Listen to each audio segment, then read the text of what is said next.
Olá, iniciamos mais um programa Em Vista, Aprendendo com Quem Faz, e vamos falar hoje sobre transporte público com Paulo Arnone, que é presidente da CMTO.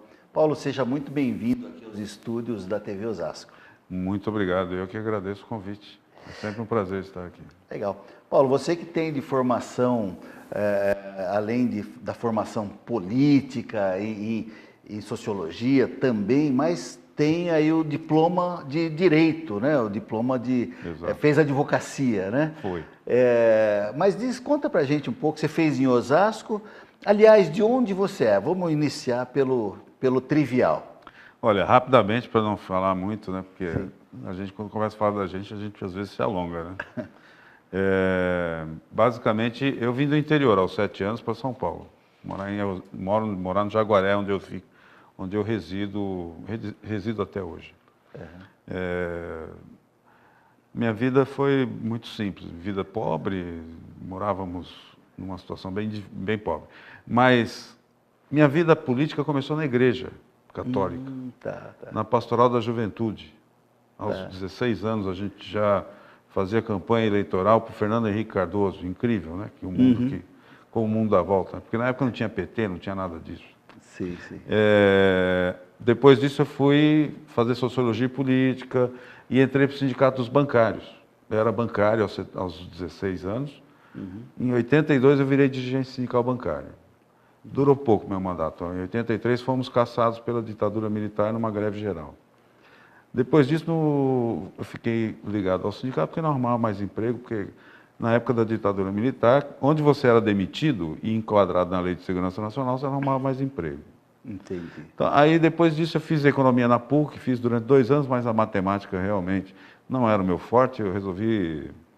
Achava a teoria linda, mas como tinha que ter muita matemática, eu caí fora. E vim parar em Osasco fazendo a Unifiel. Que para mim assim, foi um grande aprendizado. Considero a Unifiel uma das grandes faculdades de toda da cidade de São Paulo e tenho o maior respeito por quem administra a Unifiel. E fui do DA da Unifiel, vice-presidente, junto com o Moacir, que tinha o antigo bar do Moa aqui na Campesina. Sei. Né? E eu já estava trabalhando em Osasco um período dentro dos sindicatos bancários, porque eu já tinha retornado aos bancários.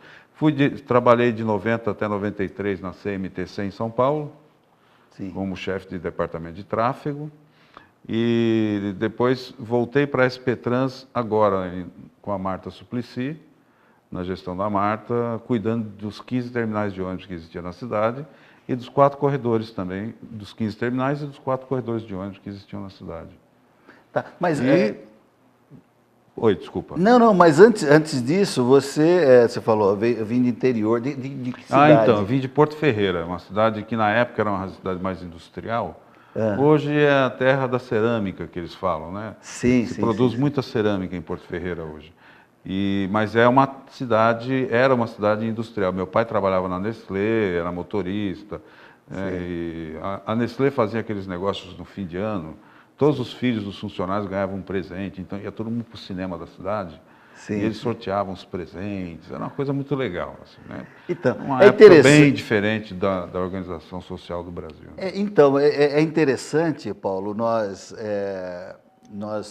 sabermos, né, as origens, conhecer um pouco, porque saber também das dificuldades que o empreendedor, você hoje é um empreendedor atuando na área pública, né? Exatamente. Porque há a necessidade de, se você quer desenvolver alguma coisa, não tem como você não ser empreendedor, porque, mesmo no serviço público, né? Porque você tem que pensar todo o quadro geral do que você tem na mão, é uma grande empresa, e aí ter os objetivos, as metas, né?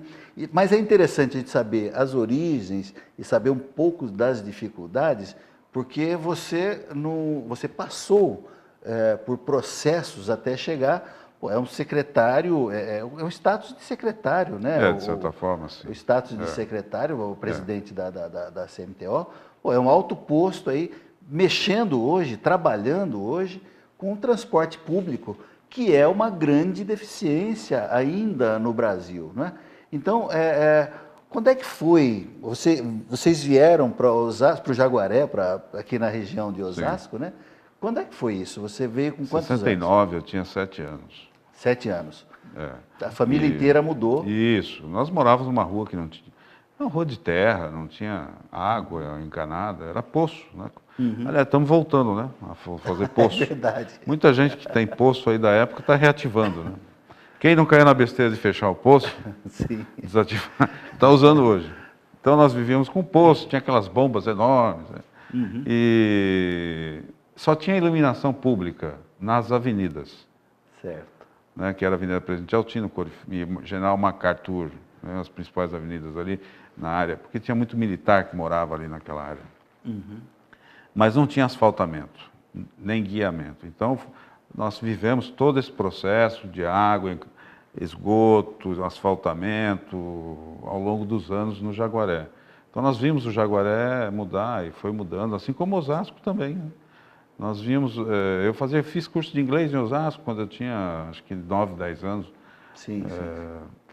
Eu me lembro que a Casas Bahia era uma perua, uma Kombi, né, que se ia vender na rua. Então, cresci ali e descobri o meu caminho na vida, do ponto de vista ideológico, ali naquele bairro também. É interessante, Paulo, você como vários outros amigos que vêm aqui, que já estiveram aqui no Invista, né, no nosso programa, e aí eu lembro do João Góes, do Trap, vários tiveram essa origem, vamos dizer, de atuação política dentro da igreja católica. Né?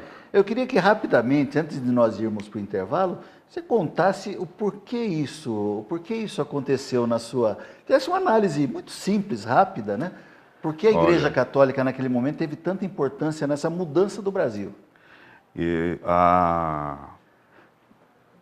Depois do golpe militar, começou-se a se organizar forças de esquerda no país, né?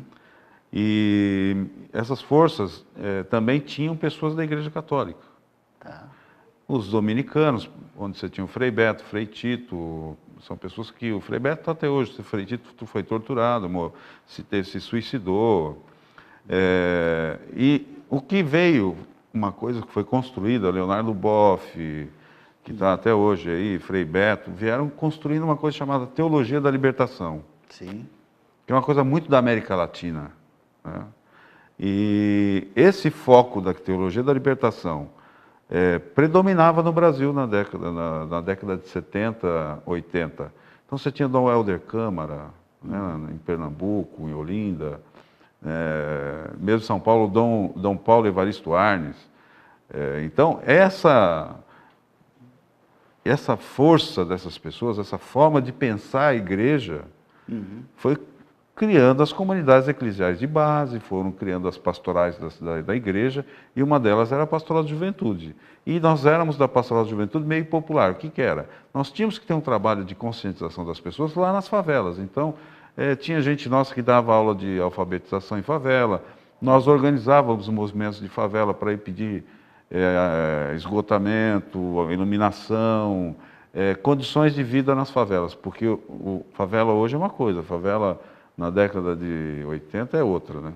Sim. Paulo, nós vamos fazer um pequeno intervalo e vamos voltar daqui a pouquinho, continuando falando dessas comunidades eclesiais de base, né, para entender um pouco do ordenamento político que aconteceu com a presença da Igreja Católica.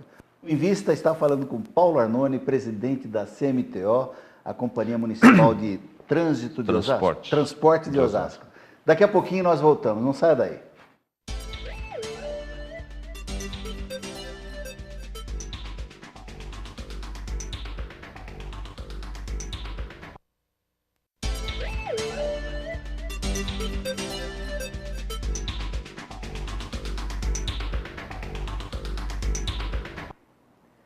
Voltamos com o programa Invista, aprendendo com quem faz, e eu aproveito esse momento de retorno para agradecer aí as TVs co-irmãs, são mais de 60 canais que retransmitem o o nosso programa, o Invista. São as TVs comunitárias de todo o estado de São Paulo, por intermédio da ACESP, que é a Associação dos Canais Comunitários do Estado de São Paulo, e a você que nos recebe aí em seu lar, recebendo essa mensagem que nós pretendemos seja positiva, seja de empreendedorismo, de coisas boas, né? De construir.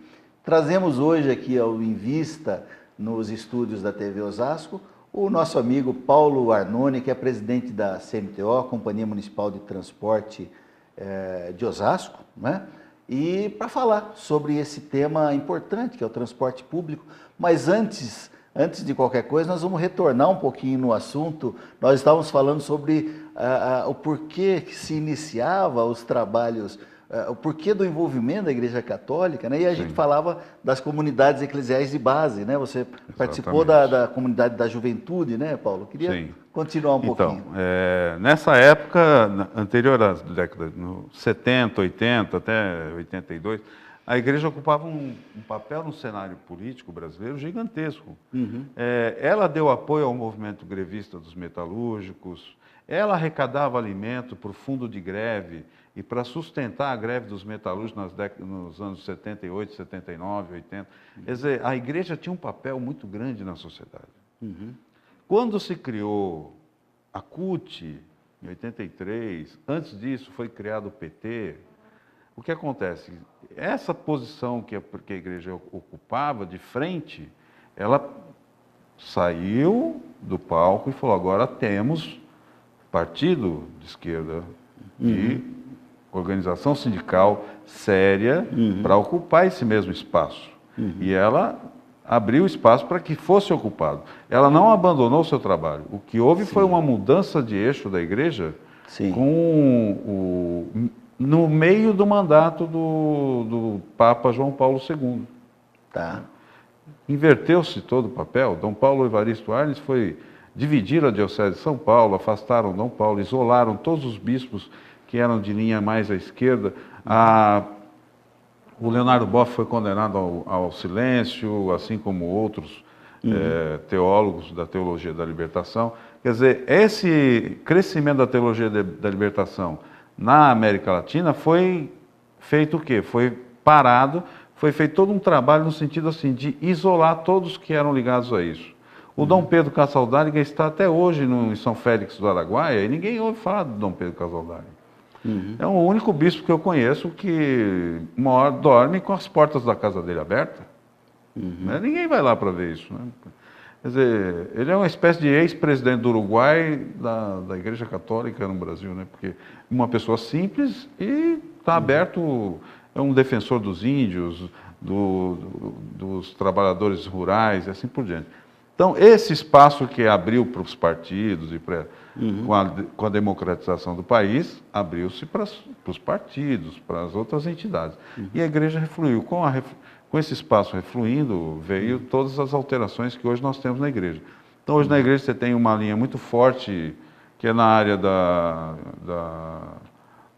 que vamos chamar aí TLC, antigo TLC, né? Que é mais voltado para a oração e tal. Nós ficamos aí no meio do caminho, porque nós ficamos meio perdidos, né? Porque a igreja tinha um foco, ficamos todos meio perdidos, como o negócio de oração, aí vem os padres Marcelos com todas aquelas suas propostas e a igreja hoje está tentando criar uma identidade nova com o novo Papa. Que eu acho que é mais de centro para um lado mais à esquerda.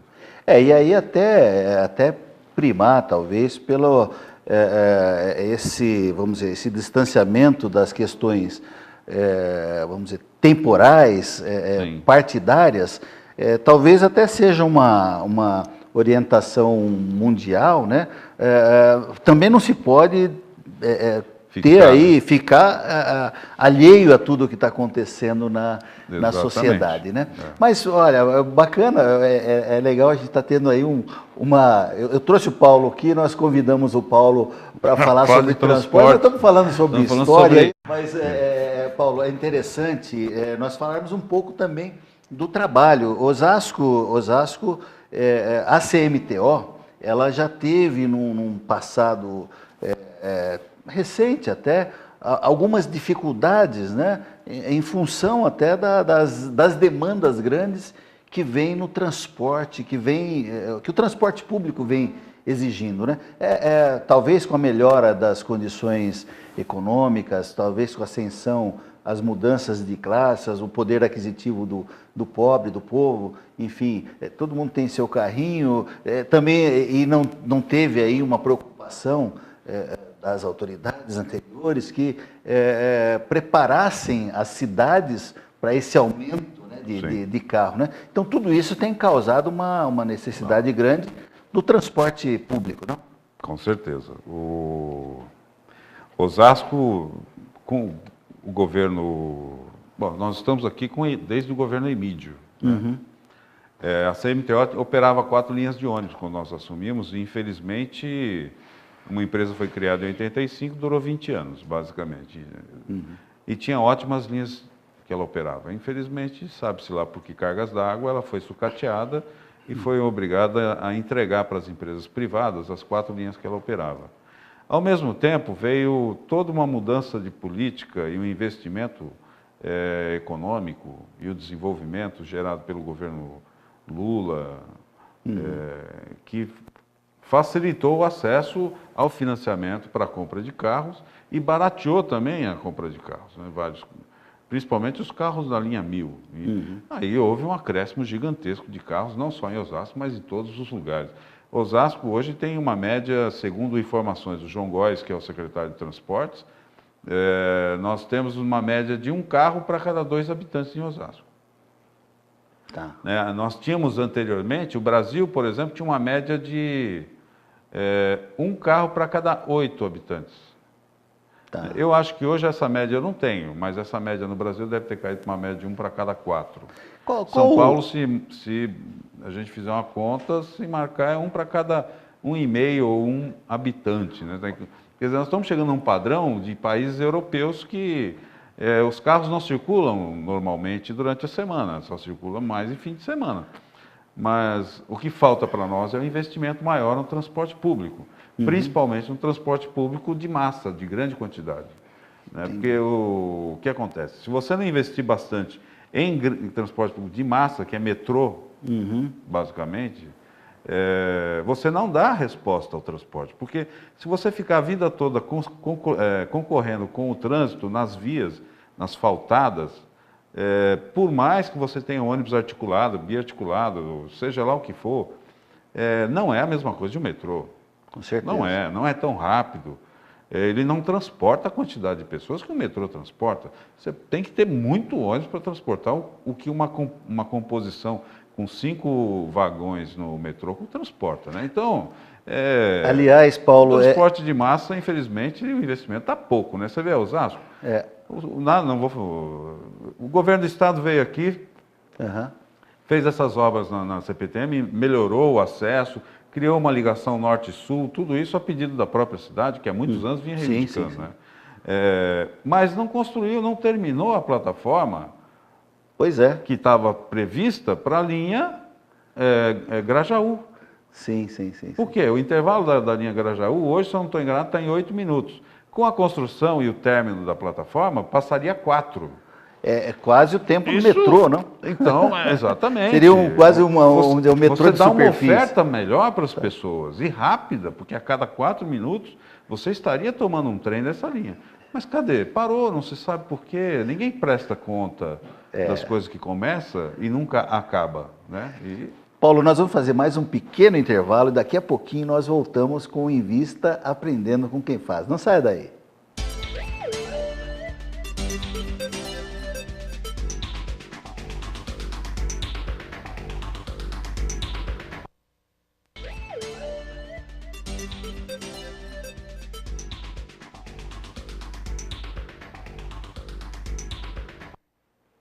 Estamos de volta com o programa Invista Aprendendo com Quem Faz, hoje falando sobre um grande problema das cidades que cresceram, e eu diria que você aí de cidades pequenas que nos assistem também está passando por problemas de trânsito.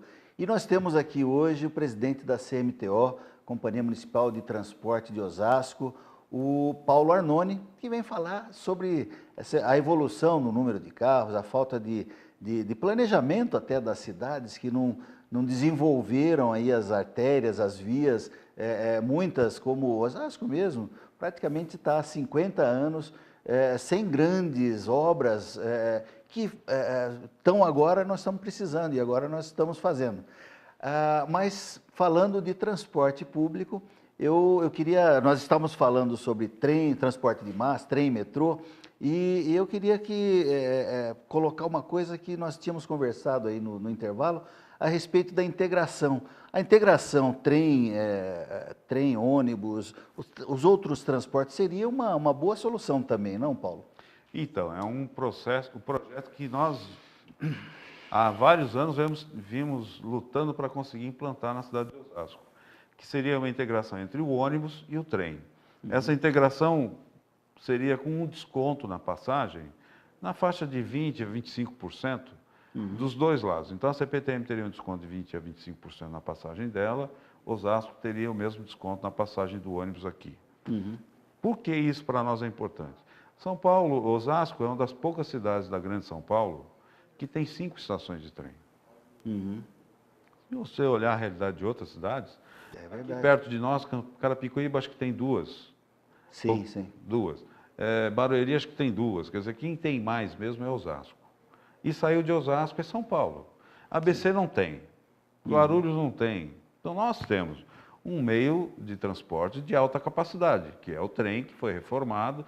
Não é um metrô, mas é um trem com a característica já de um trem próximo do primeiro mundo, tá certo? Tem ar-condicionado, ele anda normalmente, de vez em quando ele dá umas paradas, reduz velocidade, né? Mas tudo coisa que está sendo corrigida. Então essa integração é importante. 35% a 40% dos moradores de Osasco se dirigem ao trem, porque eles trabalham fora. Sim, sim. Mas nós não conseguimos isso ainda, por quê? Porque nós temos uma gratuidade muito grande na cidade e isso impacta no transporte público. Paulo, para você ter uma ideia, olha só. São Bernardo do Campo, por exemplo, ele tem um subsídio que a prefeitura paga há anos. E hoje está em 3,6 milhões por mês. E a tarifa lá é 3,50. E eles não têm gratuidade igual nós temos.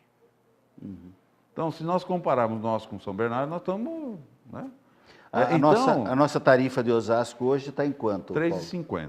3,50. É o mesmo nível de São Bernardo, que dá subsídio de 3,6 milhões.